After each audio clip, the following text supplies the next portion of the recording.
Okey, Assalamualaikum warahmatullahi wabarakatuh. Hari ini kita jumpa lagi dalam sejarah tingkatan 1 dengan tajuk kepentingan mempelajari sejarah. Okey, jom kita tengok objektif pembelajaran hari ini. InsyaAllah di akhir PDPC ini, pelajar akan dapat menghuraikan 4 daripada 6 kepentingan mempelajari sejarah. Okey, sekurang-kurangnya 4 daripada 6 kepentingan. Okey. Ada 6 kepentingan mempelajari sejarah. Dengan kata lain, kenapa kita perlu belajar sejarah? Okey, 6 perkara penting yang perlu kita ingat. Yang pertama, sejarah. Bila kita belajar sejarah, kita dapat mengenal asal-usul kita. Okey, apa maksudnya? Dapat mengenal asal-usul keluarga dan negara. Kita tahu keluarga kita daripada mana, nenek moyang kita, keturunan Melayu ni daripada mana, negara Malaysia kita ni macam mana terbentuk. Semuanya tu adalah daripada sejarah-sejarah kisah lama ya. Okey, yang kedua, memahami adat istiadat dan tradisi dan budaya bangsa kita ataupun suatu bangsa itulah.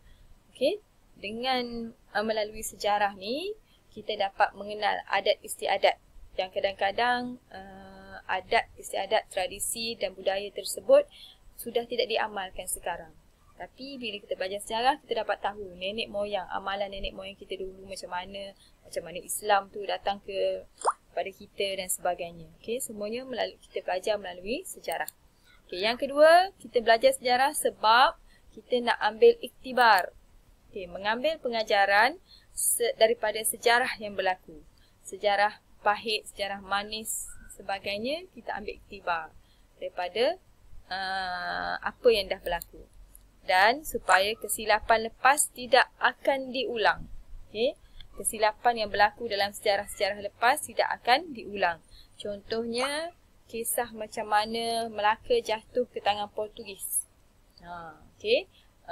Jadi, bila kita belajar sejarah, kita tahu tentang cerita tersebut. Jadi, kita ambil iktibar lah. Jangan lakukan kesilapan yang sama. Supaya tanah air kita yang tercinta ni tidak akan terjatuh ke tangan orang-orang yang tidak memberi manfaat atau kebaikan untuk masa depan kita. Okay, yang ketiga, sejarah juga dapat memupuk patriotism. Apa dia patriotism? Okay, supaya kita menghargai warisan negara. Okay, warisan negara. Kemerdekaan adalah salah satu warisan negara kita yang paling mahal. Okay. Menyemai rasa cinta akan negara. Menaikkan semangat patriotik. Okey, apa dia patriotik atau patriotism ni? Inilah. Menyemai rasa cinta kepada negara. Okey. Dan keempat, sejarah juga dapat mengukuhkan perpaduan. Supaya kita terus menjaga keharmonian kaum di negara kita. Negara kita ada pelbagai kaum. Kaum Cina, India, Melayu, Kadazan dan sebagainya. Jadi bila kita dapat tahu sejarah macam mana negara kita ni boleh diduduki juga oleh orang Cina, dihuni juga oleh orang India, ada juga orang asli dan sebagainya. Jadi bila kita tahu sejarah pendudukan mereka di sini, maka kita boleh hormati, jaga keharmonian di antara satu sama lain. Sumber kesedaran kepada masyarakat untuk menjaga adat resam dan tradisi kita. Okay, kita nak hargai adat resam dan tradisi kita, kita kena tahu dululah.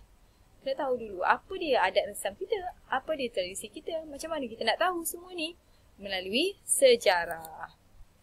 Yang kelima, membangun negara dan bangsa, mengekalkan kegemilangan negara. Melalui sejarah kita dapat mengekalkan kegemilangan negara.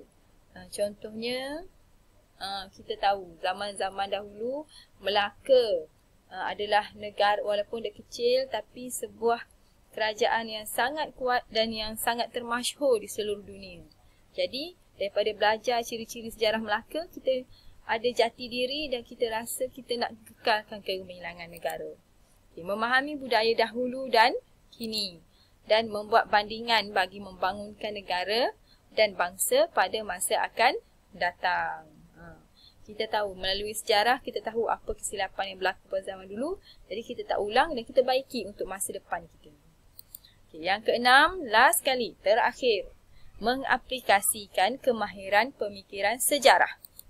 Dengan sejarah, kita dapat memupuk pemikiran kritis dan analitis. Dapat ditingkatkan. Membuat tafsiran terhadap sesuatu peristiwa. Mendorong seseorang untuk memahami peristiwa sejarah secara empati. Bukan simpati, tapi empati. Okey, itu dia 6 kepentingan sejarah. Sekian sahaja hari ini. Jumpa lagi di episod akan datang. Assalamualaikum.